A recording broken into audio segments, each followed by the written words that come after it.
నమస్తే అన్న అందరికీ నమస్కారం. కువైట్లో ఈరోజు జనవరి 5వ తేదీ 2024 నుంచి కువైట్లో ప్రవాసులకు సంబంధించిన కొత్త చట్టం అమల్లోకి వచ్చినట్లు మినిస్ట్రీ ఆఫ్ ఇంటీరియర్ ప్రకటించింది.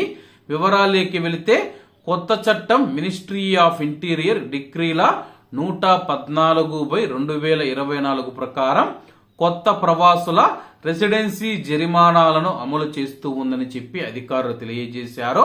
అలాగే కువైట్ లో ఎవరైనా సరే ప్రవాసుల రెసిడెన్సీ నివాసానికి సంబంధించిన కొత్త జరిమానాలు కొత్త చట్టం ఈ రోజు నుంచి అమల్లోకి వచ్చింది.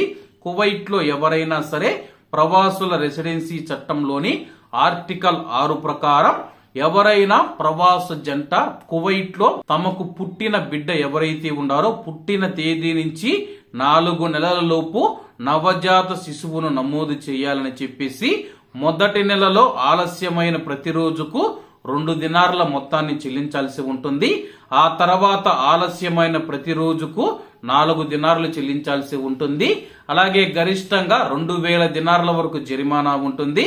అలాగే ముఖ్యంగా కువైట్ లో పనిచేస్తూ ఉన్న గృహ కార్మికులు ఎవరైతే ఉన్నారో వాళ్ళు రెసిడెన్సీ కువైట్ లోకి ప్రవేశించిన తర్వాత వాళ్ళకు ఎంట్రీ వీసా గడువు ముగిసేలోపు వాళ్ళైతే అకామా కుట్టించుకోవాల్సి ఉంటుంది.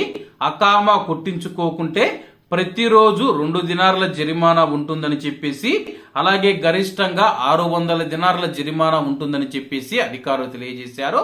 అలాగే కువైట్ లో ఎవరైనా సరే విజిట్ వీసా మీద ప్రవేశించే వారు ఎవరైతే ఉన్నారో వాళ్ళ యొక్క వీసా గడువు ముగిసిన తర్వాత కువైట్ నుంచి వెళ్లకుంటే ప్రతిరోజు 10 దినార్ల జరిమానా మరియు గరిష్టంగా 2000 దినార్ల జరిమానా.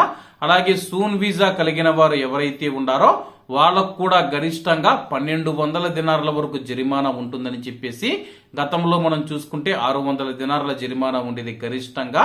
ఇప్పుడు దాన్ని డబల్ చేసి 1200 దినార్లు చేశామని చెప్పి అధికారులు తెలియజేశారు. కాబట్టి కువైట్ లో ఈ రోజు నుంచి కొత్త రెసిడెన్సీ చట్టం అమల్లోకి వచ్చింది. కాబట్టి కువైట్ లో ఉన్న మన భారతీయుల యొక్క విషయాన్ని గమనించగలరని కోరుకుంటూ అందరూ బాగుండాలి, ఎందులో మనం ఉండాలి. అందరికీ నమస్తే అన్న, జై హింద్.